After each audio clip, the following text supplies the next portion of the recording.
Biafra as a nation has existed for over 5,000 years. Nigeria is only but 103 years old now. Therefore, Nigeria is fake and Biafra is real. Nigeria is a white man creation. A man never creates a nation, only God does. The word Nigeria, if you ask me, is not original name of the people that we are coexisting and living within these premises. Because there's no word in Yoruba, Hausa, Igbo that is known with the word Niger area.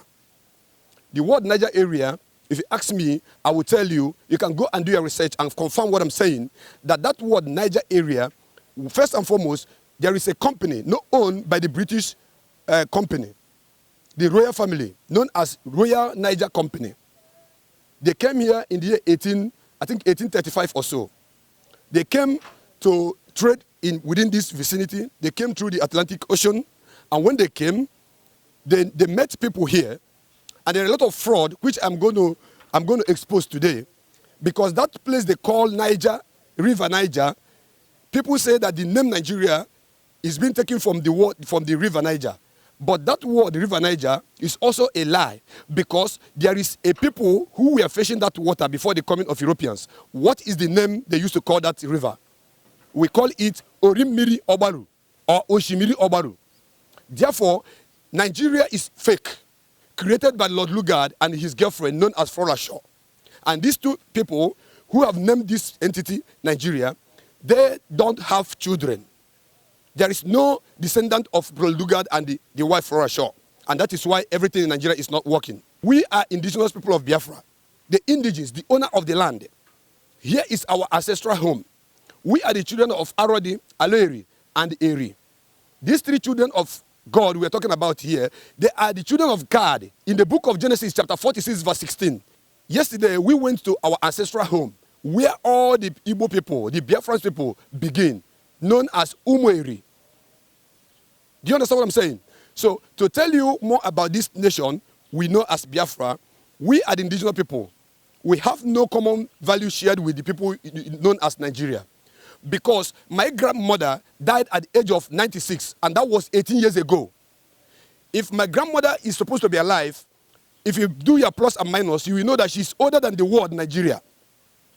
There was nothing like Nigeria before. We were indigenous people of Biafra before the coming of Europeans. We are original. We have our way of civilization. The way we write, the way we communicate. We have what is called insibidi, which has been there for thousands of years.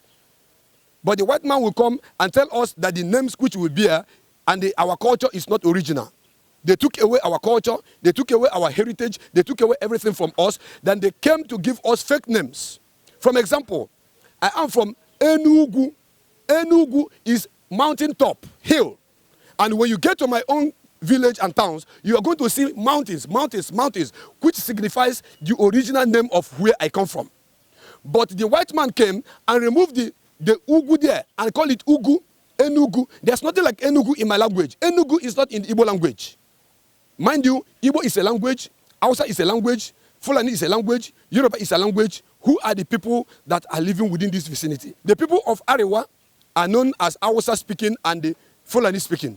The people of Oduduwa are known as the people that are speaking Yoruba. When you get to Yoruba, they have Egba. And they have, what do you call it again? There's another fraction in that Yoruba, but all of them are the children of Oduduwa. We, the indigenous people of Biafra, talk about Anang, talk about Efik, talk about Igbo, talk about Izo. We are Biafrans. That is why we have what is called Bite of Biafra. Down there in the state they known as Bayelsa. If you go to Bayelsa, there was a name, there was a bite they called Bite of Biafra, which was removed after the Civil War. What I want to tell the world to know today is that everything about Nigeria is fraud. A woman named us Nigeria. There was no agreement between the three people, the three great nations that were put together. We were massacred, we were killed, we were forced to answer Nigeria. Therefore, we are not Nigerians. Anybody calling me a Nigerian is insulting me, because the word Nigeria is a crime against humanity.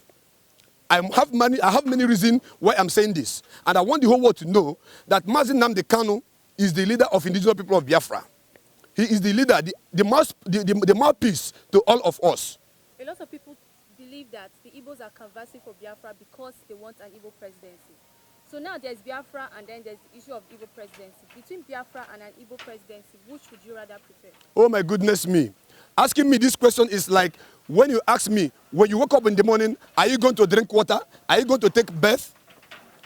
Why am I going to talk about Igbo presidency here? What is the meaning of Igbo presidency? Under which nation? Mind you, Nigeria is not a nation. Nigeria is a country. If you go to a dictionary, you find the meaning of a nation and the meaning of country. Nigeria is just a country. Biafra is a nation because the Biafra people will share common value system. By the share of states in Nigeria, they cut us into pieces. They make us little. They now station what they call minority commission. And this minority commission is the reason why they have been marginalizing us for so many years. And it is only 6 months that an Igbo man have stayed in that seat. Therefore, we are not asking for Igbo presidency. We don't need Igbo president for anything. We need secession. We need freedom, self-determination, which is enshrined in African Union, in United Nations, and even in Nigeria Constitution.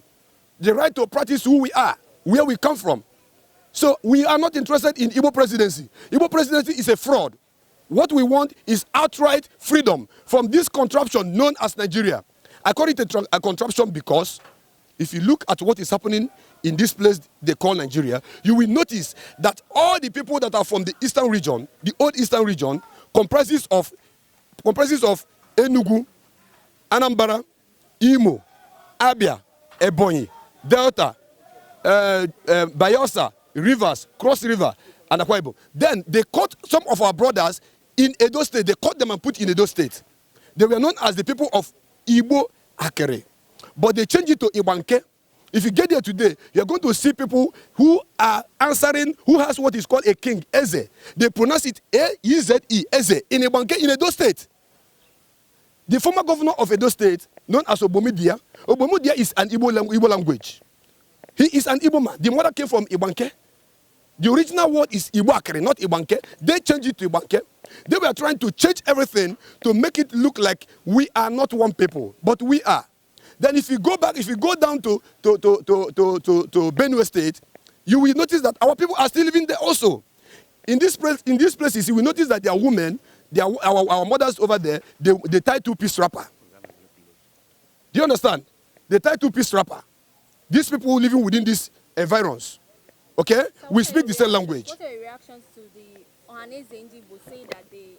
Ohaneze Ndigbo is not speaking for us. Where we are Ohaneze Ndigbo, when our people were massacred in Mpo, when our people were massacred in Irigwacha, when our people were massacred in Asaba, where we are there, what did they do? What did they say? When our people were massacred and dumped inside the Ezu River in Anambra State, what did Ohaneze do? They did nothing. For over 54 years now, Ohaneze Ndigbo has been there, taking money, enjoying their lives, not thinking about the future of the children whom they believe, whom they say that they're protecting. So Ohaneze Ndigbo, they are irrelevant.